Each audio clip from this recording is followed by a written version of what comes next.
Hey you guys, in this lesson I'm going to show you how to draw a realistic bat hanging upside down.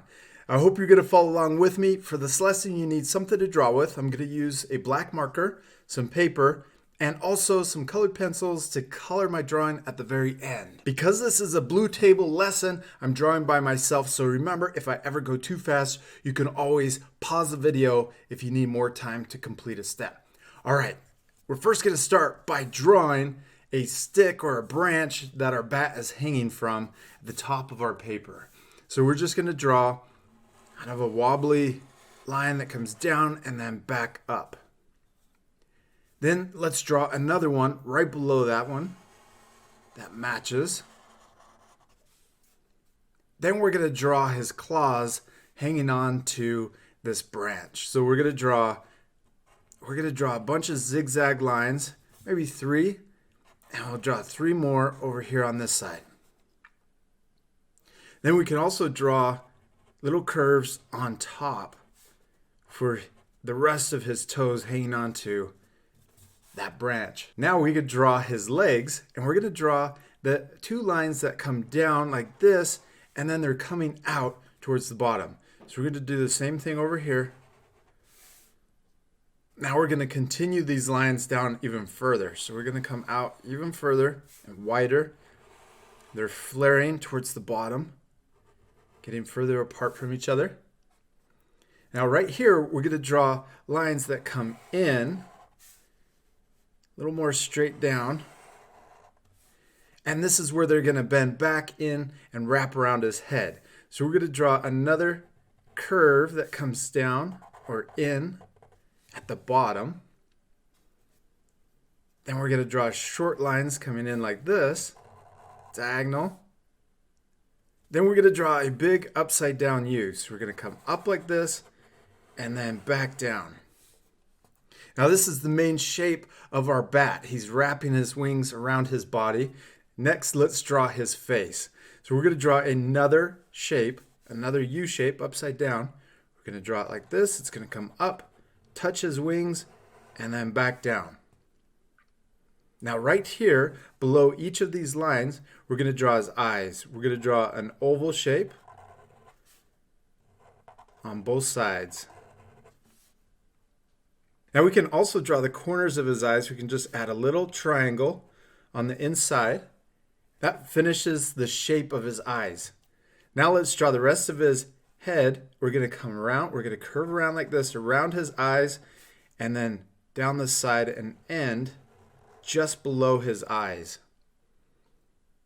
Next, let's draw his ears. We're going to draw a V shape. We're going to come down and then we're going to come back in. Now let's do the same thing over here on the right side. Come out and down and then back in. It is a little tricky drawing his face upside down, but I think it's fun. Now, let's draw the inside of his ears. So we're going to start right here, and we're going to draw another line that comes up to the top. And let's do the same thing on the other side. Curves around and connects to the top, which is actually the bottom of our drawing. Now let's draw the forehead and connect his ears from the left side over to the right. Now we can also draw a line that connects or adds his shoulders in there. That's connecting his wings to his head.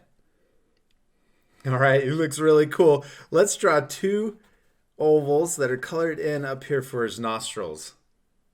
All right, we're almost done. We got the general shape of his body. We just need to add the details to his wings, and they're wrapped around each other. So we're first going to draw the right side.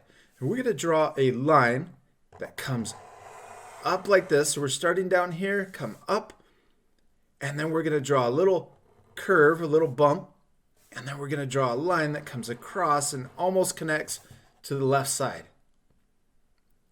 Now we're going to draw the other side of this.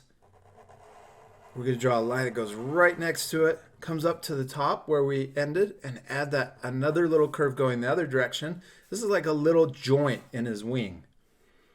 Then we're going to draw the line that comes out like this and connects to the point. Let's repeat that same step. We're going to start at the bottom in the same place, come up and stop just above where we created that first joint. We're going to draw another joint right here. And this time, instead of drawing it straight across, we're going to go up diagonal like that. Now let's do that same thing that we did on the first one. We're going to draw another line right next to it. Add that joint and then connect to the very end with a point. Cool. Now we're going to do one more that comes up, and it's going to go right along the outside shape. So this one we're going to add an extra joint. So we're going to start down here, go right along his wing, and then just above that second joint, we're going to add another one. Then we're going to continue up like this, further. And this one, I got a little further away from the outside of his body. We're going to add an extra joint on this one, or a little hinge in his wing, and then a small little diagonal line that continues across his body. All right, this time we're going to start up here. We're going to draw the other side of this. We're going to come down, add the other side of that hinge or joint, and then connect it to the outside of his body. Gosh, he's looking really cool. Now we're going to draw all of the little wing segments that connect all of these little appendages. So we're going to start here right on his nose, and we're going to draw a curve that comes up and touches that first one. Then we're going to draw a sideways U that comes over and connects to this one.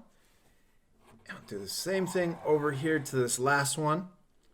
Now at the very end, we're going to draw a line that comes in, and then it's going to go up to the branch.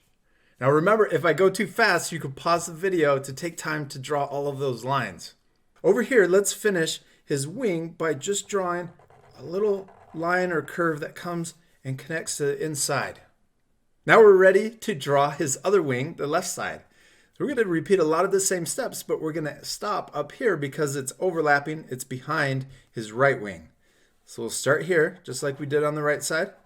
Come up to about the same distance right here where this hinges, and then draw a little curve and then connect it into the wing. Then we're going to come back down, draw the other side of this appendage. I don't know what these little things are called. I should have looked it up before the lesson. But you could leave a comment down below this video and let me know what these things are called in his wings. All right, now let's draw another one. We're going to come up. This one's going to come further up past this first one. Draw a little curve and then a diagonal line coming in. Let's do the same thing. Let's draw the outside. We're going to draw a line right next to it. Draw another little curve and then connect it into the wing. Cool. All right, let's draw one more just like we did on the right side. This one's going right alongside the outside shape. We're going to come up, we can draw a little curve, and then let's draw that diagonal line coming in. And we're going to start right here. We're going to draw the other side and connect it to the outside line. Now all we need to do is draw this part of the left wing, except it's behind his right wing. So all that's showing is up here at the top. We're just going to draw a line that curves up to the branch. And the last thing we can do up here is draw his legs. And we're just going to draw a skinny, tall V shape that goes down and back up. We're leaving a lot of the details out to keep this lesson a lot easier. Now let's come back down here. Let's do that last little line on his wing. We'll just curve it in close to his head. Now we're all finished drawing our bat. We still need to color it. It's going to look so much better once we color it. This part I'm going to fast forward, but at the end you guys can pause it to match the same coloring. Now first thing I did was use my dark brown to color in his legs, his toes, and also his face. I used a little bit of shading on the bottom of his head, his cheeks, and also right under his nose to make him look more 3D and more realistic. Then I used the same dark brown to color in the wing segments.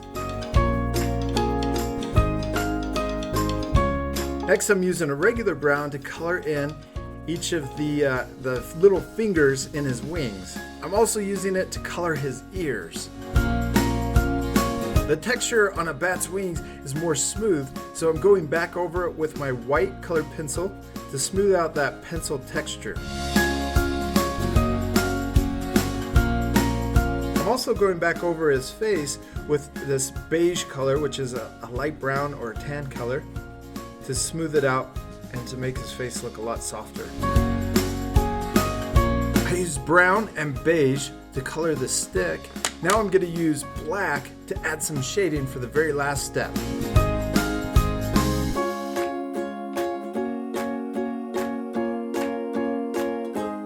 Alright, we did it. We finished coloring our bats. It looks so much better colored in. So I hope you're going to take the time to color your drawings also.